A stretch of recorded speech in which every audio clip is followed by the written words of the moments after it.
discussions. I started these recently a few months ago when I became a CEO for the first time with Alset Energy. You can see their name in the background there. And I thought that it's a great opportunity to get some CEOs from other companies on to discuss what they're doing and help my audience learn a few things. So I've got today I have Patty Nickel. He's the president CEO of Evrim Resources. Hey, Patty, thanks for joining me today. Thanks for having me, Alan. Nice to talk to you. You bet. Well, let me put it into a little bit of context of what the genesis of the show was. I was just down in Mexico last week. I was kind of a bit unplugged relative to usually being at my office desk here with my computer and everything. And so the reason I was down there was Alset Energy. I was visiting our projects. I told Patty about them yesterday. That we have these salt lakes that are right beside roads and power. And I was telling him how refreshing it was to be in an opportunity like that down in Mexico. And then I come back from Mexico and I do my usual morning routine on Tuesday morning to look at news releases. And the first one that comes up is my buddy Patty Nichols. Evrim Resources has drill results out with a project that they're partnered up with First Majestic on in Mexico. And the most eye-catching thing was the drill results. They had a nice intersections of gold there. And so I started talking to Patty, and I thought it would be a great company to come on and talk about what they've just announced. Patty, why don't you take it from there? Thanks, Alan. Yeah, thanks. And you're right. It's being down in Mexico, it's a fantastic place to work. And in terms of where we are, it's probably a good generation behind other areas of exploration that you see in places like Southwest United States and Arizona. So it's very prospective, great hunting ground both for copper and gold projects. And the project that you're referring to is called the Ermitaño project. It's located in Sonora, so that's about Sonora State, Mexico. It's in northwest Mexico, just below Arizona. And the land package itself, it's quite large, coupled with our Kumababi project, which is also under joint venture. Hey, Patty, what was the headline drill result there? Just so my audience can sort of get a context of what caught my attention. Sure. Well, it was our first sort of set of drill holes. Drill hole 4. It's a 18-meter intercept of 11.4 grams per ton gold. And that's obviously that's a fantastic drill hole. It's what we call a discovery drill hole, and the project itself. Now, Patty, there's a couple other questions I got for you on that drill hole. Now, the reason I'm asking is Patty and I kind of have a similar. We have the same mentor a lot when it comes to how to drill these drill hole or how to read these drill holes. That was Patty's late uncle, Bob Downie. And, Bob often taught me the important things to look at in a drill hole, Patty. And there was something else that I noticed. There was towards the end of the hole, it looked like you were getting your highest grades, and it was open at the end of the hole. Am I getting that right?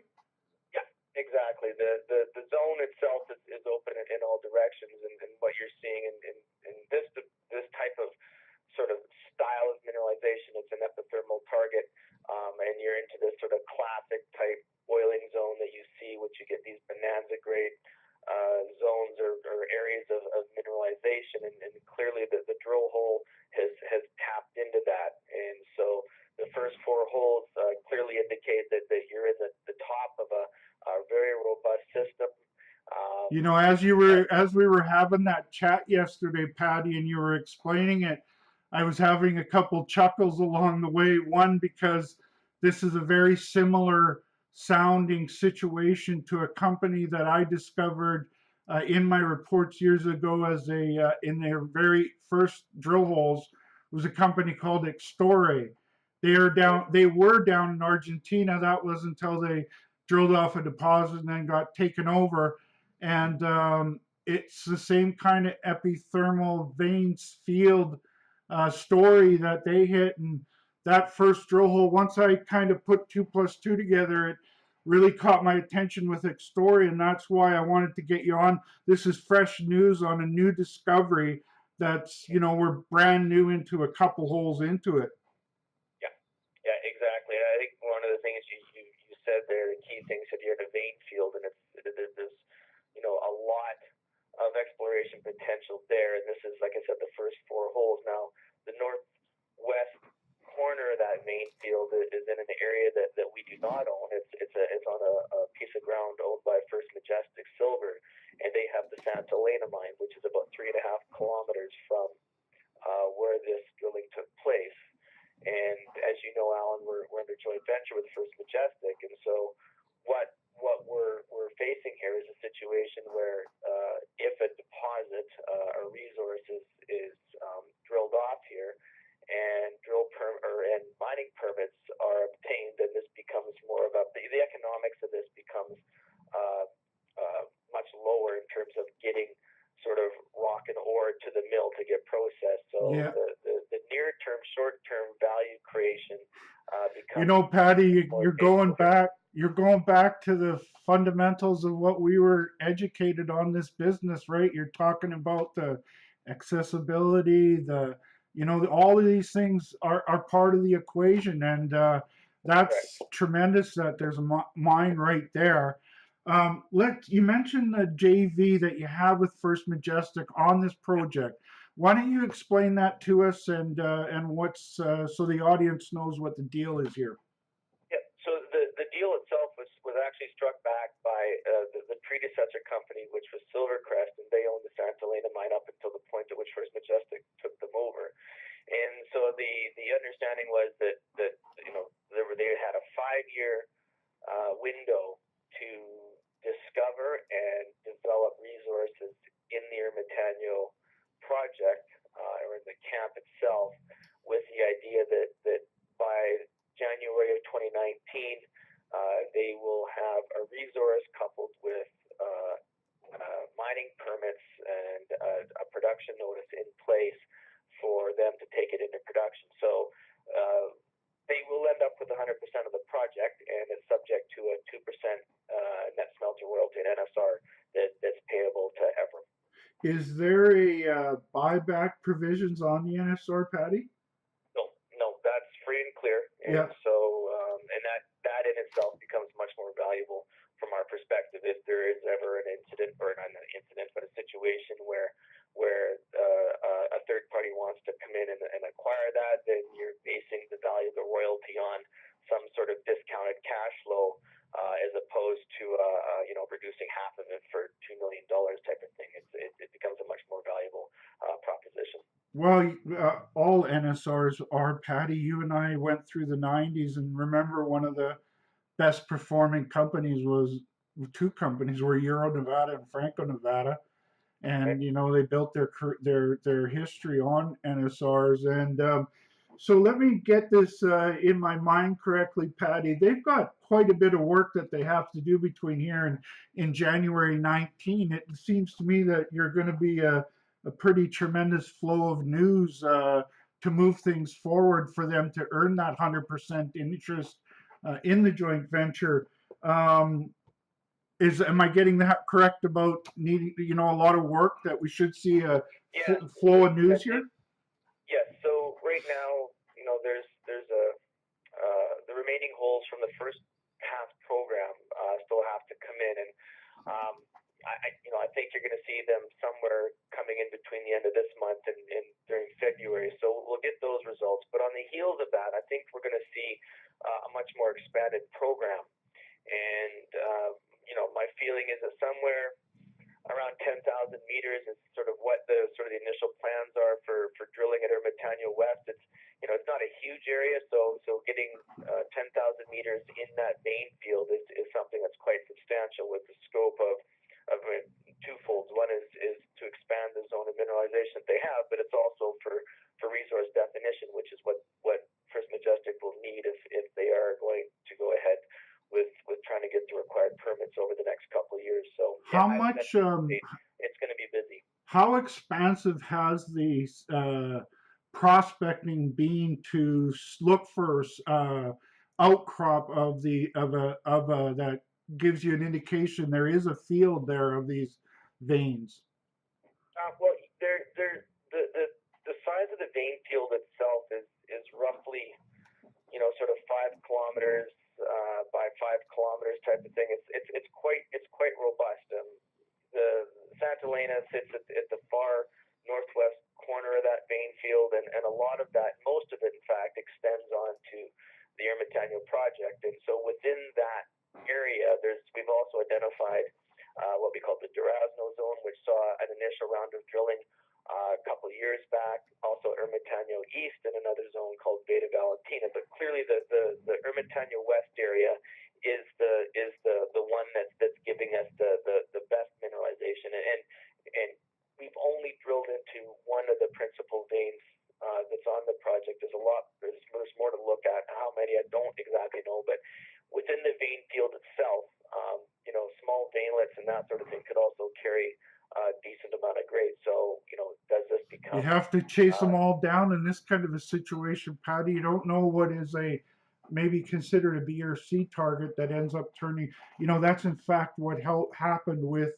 Extore. They're sort of one of their less high quality targets. The reason was it was a geophysical target. It was looking like it went undercover, but they followed it and they caught it, and that was what made the discovery, and I think generated the takeover. So, case in point, I think if you look at surface samples that sit directly above drill hole 4, which is the big intercept, 18 meters at 11.5 grams. The surface sample graded 0.2 grams per ton gold.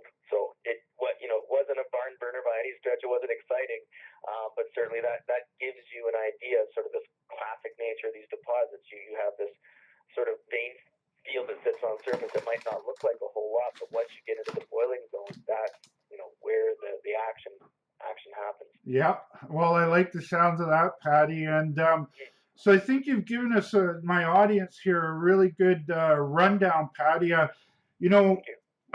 wanted to, before I let you off the hook here, though, I often try to get my guests to talk a little bit about the industry and some trends that they may be seeing that are helpful for my audience. I try to get a perspective from an insider about what you look at and that may be helpful. And one thing that I've been noticing lately, Patty, is I think that we're close to a exploration renaissance. You and I sort of cut our teeth in the exploration side of this business, and I think that it's been underdone for a long time. And I'm starting to see good groups congregating and maybe not as many projects, but better quality and a closer look at everything. Are you seeing anything like that, or any other trends, Penny, that you think? I do. It's funny. Like last year, I think we all had 2016. We all had these sort of ambitious hopes that the market was back and things were rolling again. But true to form is that 2016, in my opinion, mirrored what we saw in 2001, 2002, where there was this sort of renewed optimism that the market was going to take off, and it kind of sputtered a bit, and the commodity prices hadn't really reflected sort of the market, or vice versa, pardon me. And then it took some time, and then it finally got going. And as you know, Alan, we went together through the last sort of downturn, which is in the late 90s, and that wasn't fun either. That was painful. That was tough.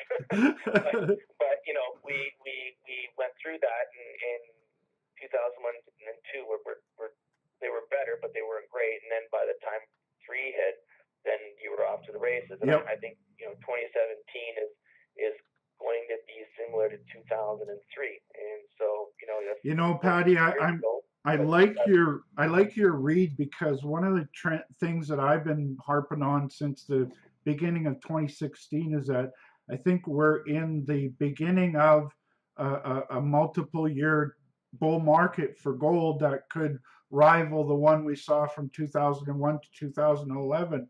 So we're basically, I think, thinking along the same lines when it comes to, you know, we're early, I think we're getting that we're early in a better market, and stick to quality, and that'll help you over the long haul. Mm-hmm. I agree, and let's hope that we're both right. Yeah. Well, Patty, again, I'm always on the hunt to try and find new discoveries. I chase the drill rig. That's my sort of thing in this business that I've been doing with my Allen Berry reports over the years, and it's Yep. really what I do is, you know, I'm always looking for drill holes, or generating drill holes now that I'm running my own companies as well, and it's always nice to see somebody who is focused on drilling to hit something. So I wanted to get you on the show, and you got my interest enough to also want to own some of your stock, Patty. Thank you. Well, thanks, and thank you for that, and best of luck, and we hope to see a lot of good news coming off from Britannia over the next year.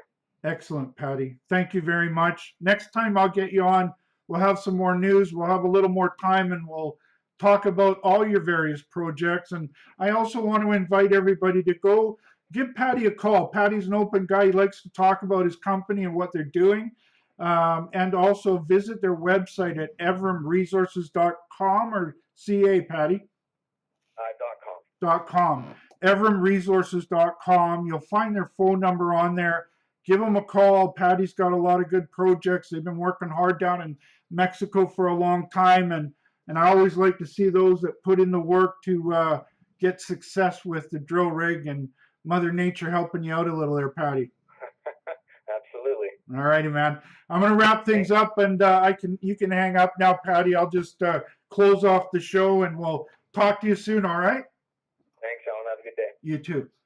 Bye-bye. On that note, folks, thank you very much for joining me today. I want to close off the show and mention my website sponsors that include Alset Energy, that's ION on the venture, Nevada Exploration, NGE on the venture, Premier Gold Mines, PG on Toronto, Sirius Resources, SOI on the venture, Tarku Resources, TKU on the venture, Tudor Gold, TUD on the venture, West Red Lake Gold Mines, RLG on the Canadian Securities Exchange, and Wolfton, WLF on the venture.